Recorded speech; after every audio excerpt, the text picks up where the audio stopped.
함께 따라하겠습니다. 저들을 사하여 주옵소서. 저들을 사하여 주옵소서. 오늘부터 성금요일까지 십자가에서의 말씀, 우리 가상 7원, 예수님이 하신 7마디의 말씀, 이 말씀을 함께 묵상을 하면서 말씀을 나누고자 합니다. 예수님은 금요일 오전에 십자가에 달리셨습니다. 오전 9시에 달리셔서 오후 3시에 운명하셨습니다. 6시간 동안 예수님이 외치셨던 그 7마디 말씀은 예수님의 공생애의 3년의 구원의 삶을 함축적으로 잘 보여주고 있습니다. 즉 십자가에서 죽으시는 그 순간 선교사로서의 삶을 남김없이 다 살아내시고 장차 모든 믿는 자들에게 구원의 길을 활짝 열어주신 그 구원의 사역을 완성하신 것이지요. 오늘부터 시작되는 한 주간 동안 마지막 우리 7마디를 묵상하면서 선교사 예수님의 구원의 삶을 닮아가고 따라가는 우리 운정의 모든 식구들이 될 수 있기를 간절히 바랍니다. 오늘은 그 첫 번째 말씀입니다. 오늘 본문 말씀 다시 한번 함께 읽어보겠습니다. 이에 예수께서 이르시되 아버지 저들을 사하여 주옵소서. 자기들이 하는 것을 알지 못함이니이다 하시더라. 아멘. 저들을 사하여 주옵소서. 그렇다면 예수님이 지금 이 용서해달라고 말씀하시는 이 용서의 대상이 누굽니까? 이 용서의 대상이 누굴까요? 예수님을 죽인 자들이죠. 자기들이 무슨 짓을 하는지 알지 못하고 저지르고 있는 살인자들 아닙니까? 예수님께 수치와 고통을 준 자들이요, 침뱉고 모욕하고 참혹한 사형 형틀에서 자신을 지금 죽이고 있는 살인자들을 향해서 용서해달라고 말씀을 하십니다. 예수님의 이 말씀은 누군가로부터 억울하게 죽어가는 사람이 할 수 있는 말이 아닙니다. 여러분, 이건 사람의 말이 아니라 사람의 옷을 입은 하나님의 말, 하나님의 대사였던 거예요. 이 땅에 인간으로 오신 성자 하나님 예수님께서 성부 하나님께 올려드리는 간청이었습니다. 원수마저도 용서로 덮어버리고 구원의 기회를 주시는, 자신이 이 땅에 오신 목적을 목숨을 버리면서까지도 완수하시는 그 말씀이었던 것입니다. 사람이라면 수백 번 수천 번 피하고도 남을 이 십자가의 죽음을 예수님은 결코 피하지 않고 오롯이 홀로 그 길을 끝까지 걸어가셨습니다. 왜 그러셨을까요? 그 십자가 앞에 보란듯이 모든 구제불능인 죄인들을 다 불러놓고 하나님만이 하실 수 있는 용서를 선포하심으로 일방적으로 구원의 길을 여신 것이 바로 예수님께서 이 땅에 오신 목적이었다라는 말씀이에요. 하나님이 세상을 이처럼 사랑하사 독생자를 주셨으니 이는 그를 믿는 자마다 멸망치 않고 영생을 얻게 하려 하심이라. 영생을 얻게 하려 하시다. 그래서 예수님의 공생의 삶을 보면요, 일반 사람들과 관심 자체가 달랐어요. 주로 만나는 사람도 달랐고요, 하는 말도 달랐고 방법도 달랐고 내용도 달랐습니다. 이게 물어보면 선문답 같은 말씀도 하셨고, 또 웬만하면 비유로 말씀하셨고, 가지 말아야 할 곳에 막 서슴없이 가셨고, 소외당한 자, 약자, 병자들, 사람들이 피할 사람들만 골라서 찾아다니셨습니다. 심지어는 절대 상종하지 말아야 할 죄인들과 함께 먹고 마시는 현장에 계셨어요. 왜요? 분명한 목적을 가지고 이 땅에 오셨기 때문에 그렇습니다. 그 목적이 무엇입니까? 모든 죄인을 구원하는 목적. 그래서 마가복음 2장 15, 17절은 이렇게 이야기합니다. 제가 밑줄 친 부분만 읽겠습니다.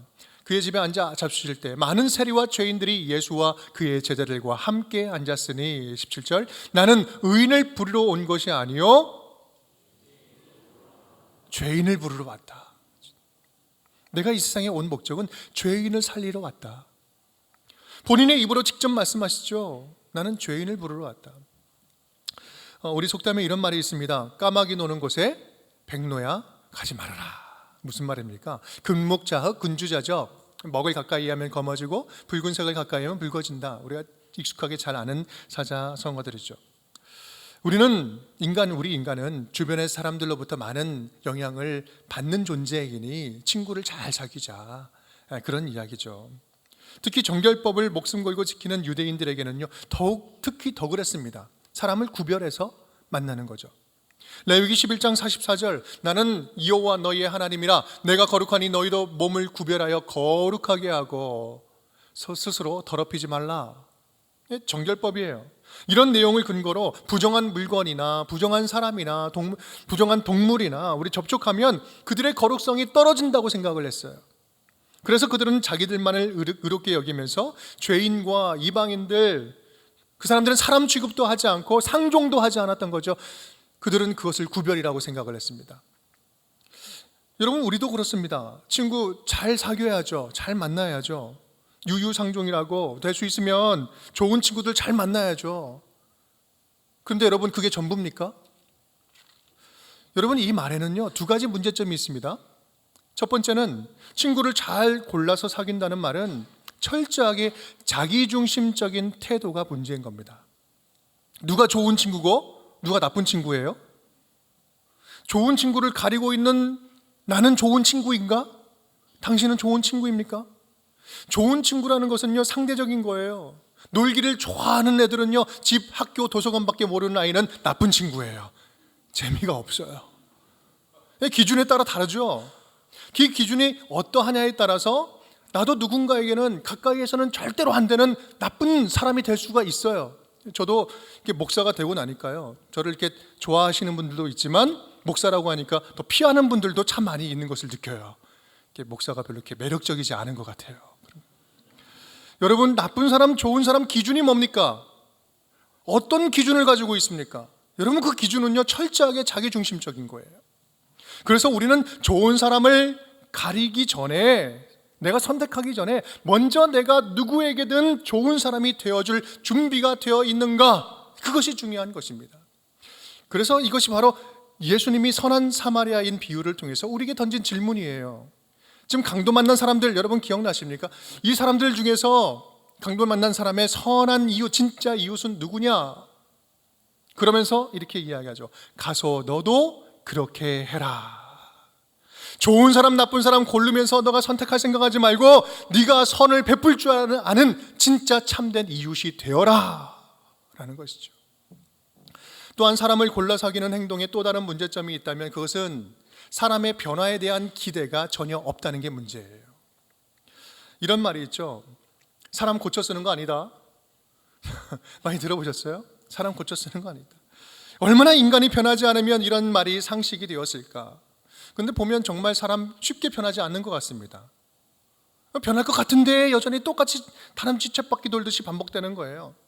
그래서 사람 믿다가 큰 코 닥치는 경우들도 많이 있죠. 세상의 논리로 보면 정말 그것이 맞는 것 같아요. 그런데요, 하나님의 눈으로 볼 때는 달라요. 하나님의 입장에서 볼 때는, 관점에서 볼 때는 다른 이야기입니다. 사람은 사람을 못 고쳐도 하나님은 사람을 고칠 수 있습니다.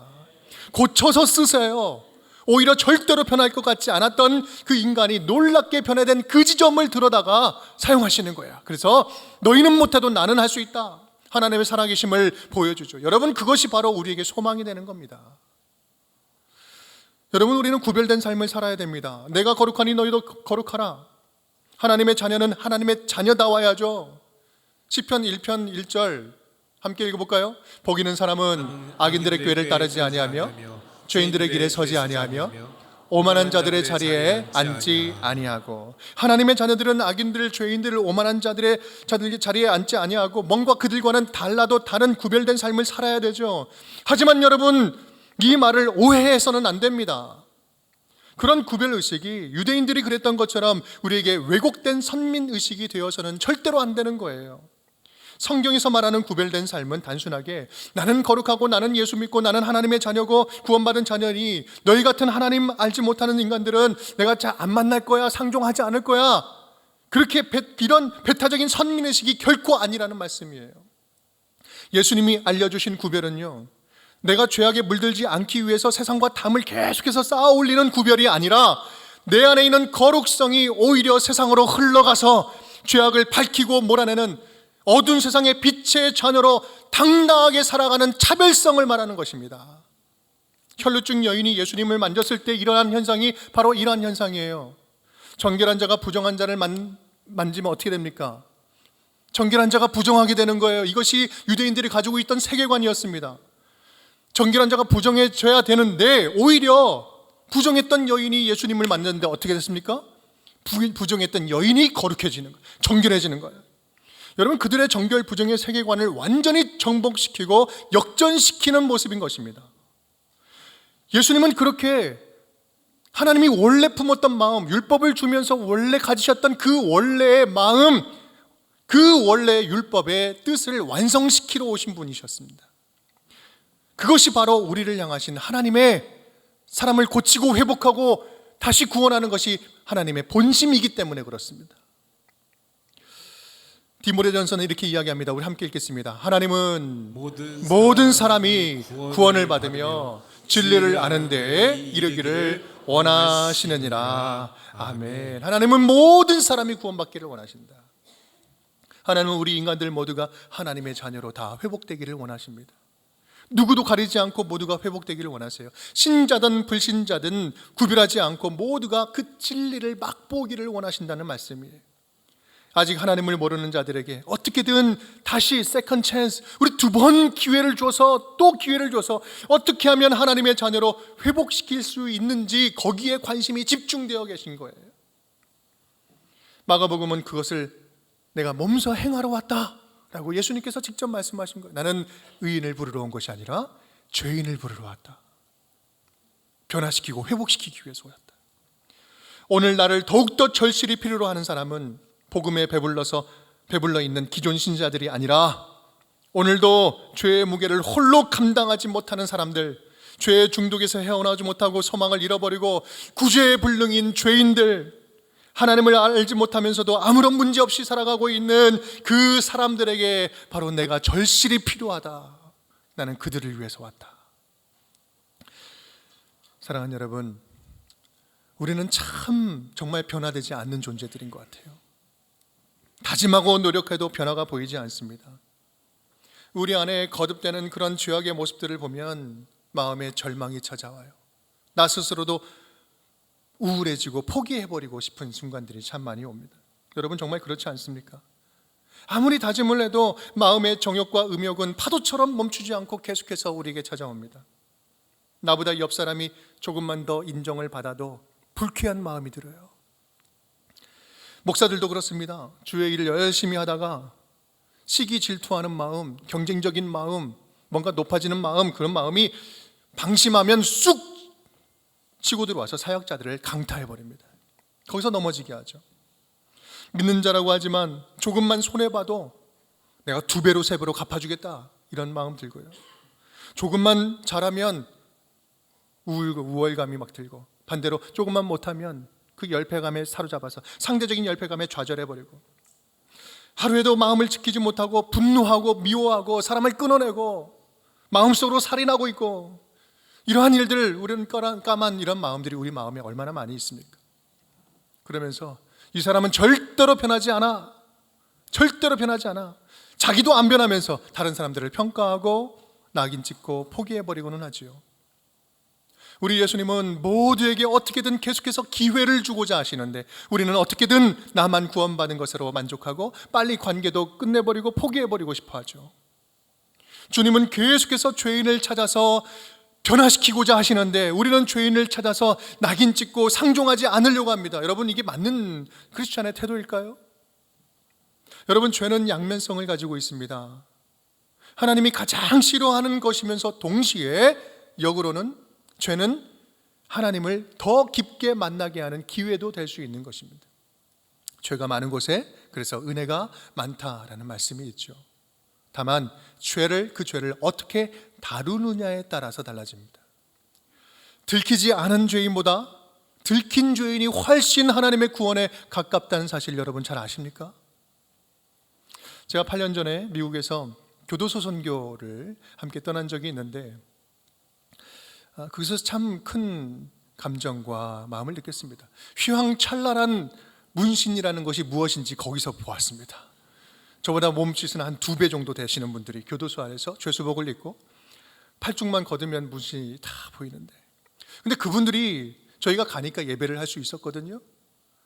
그들 스스로는 예배를 모일 수가 없어요. 하지만 누군가 찾아가면 예배를 드릴 수 있어요. 근데 그 예배하는 모습을 보았는데요, 지금도 잊지 못하는 모습은 그 예배를 드리는 그 죄수들의 선한 눈빛, 순수한 모습, 제가 거기 큰 충격을 받았습니다. 그들은 수감 생활, 그 감옥에 갇힌 생활이 오히려 주님을 다시 만나는 구원의 기회가 된 것입니다. 복잡한 감정이 드는 거예요. 나는 죄수복을 입지 않았다고 해서 저들보다 덜 죄인이라고 말할 수 있을까?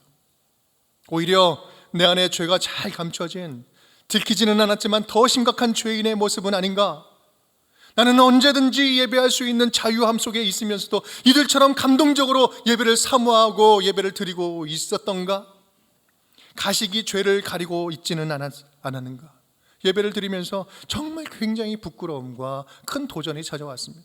그러면서 저는 그렇게 생각했습니다. 저들과 나의 차이점이 있다면 저들은 들킨 죄인이요, 나는 안 들킨 죄인이구나. 그런데 저들은 죄를 들켜서 감옥에 들어와서 오히려 하나님을 만나고 참된 자유를 누리고 있다면 나는 감옥 밖에 살면서 오히려 은밀한 죄에 갇혀서 배부른 신앙에 젖어서 복음이 주는 참 자유함을 누리지 못하고 내 영혼은 메말라가고 있는 건 아니었는가? 여러분, 예수님은요, 우리들의 죄를 낱낱이 밝혀서 어쩌면 더 괴롭게 해서 그래서 회개케 하심으로 예수 그리스도의 용서하심에 힘입어서 새 인생을 살아가게 하시려고 주님께서는 이 땅에 오셨습니다. 그것이 바로 십자가의 용서예요. 오늘 십자가에 선포된 용서예요. 모든 자에게 죄인임을 깨닫게 하고 돌이키게 하시려고 미리 먼저 용서를 선포하신 거예요.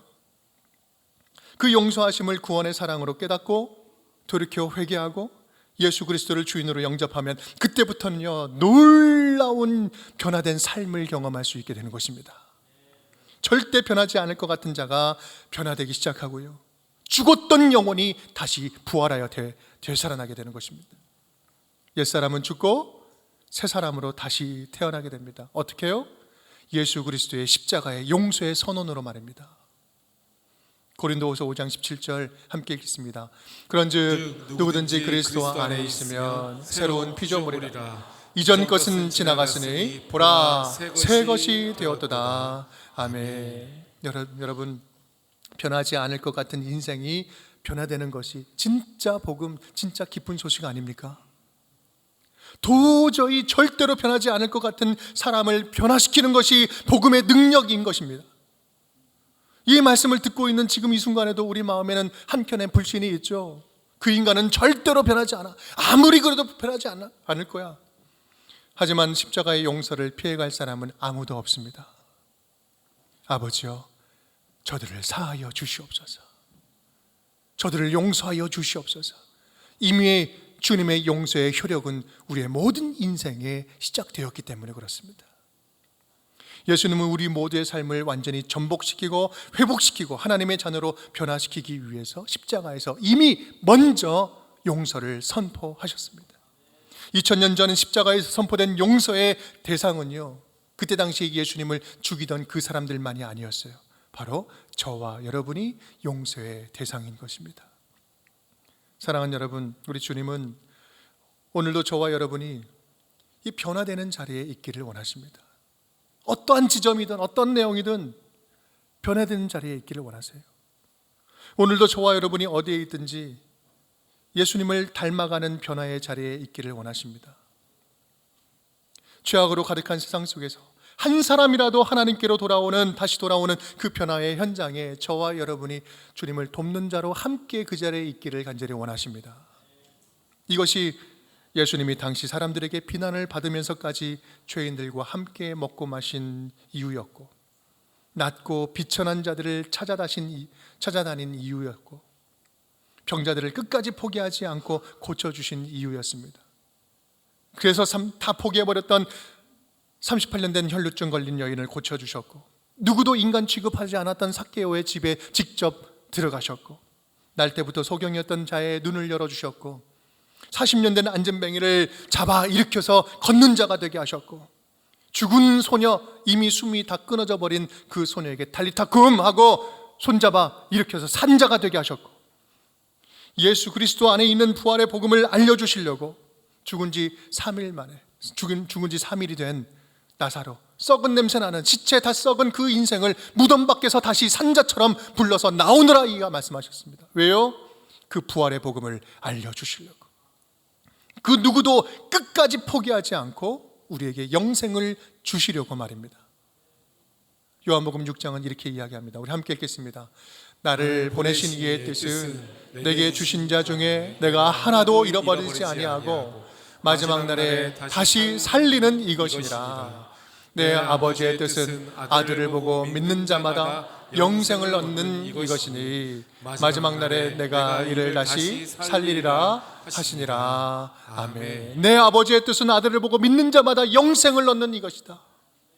사랑하는 여러분, 우리 예수님은 우리가 주 안에서 변화되기를 원하십니다. 생각이 변화되어서 우리들의 생각에 주님의 생각이 담겨지기를 간절히 원하시고, 하나님의 꿈이 우리들의 꿈에 담겨서 삶의 목적이 하나님이 기뻐하시는 곳으로 향하고 그렇게 달려나가기를 원하십니다.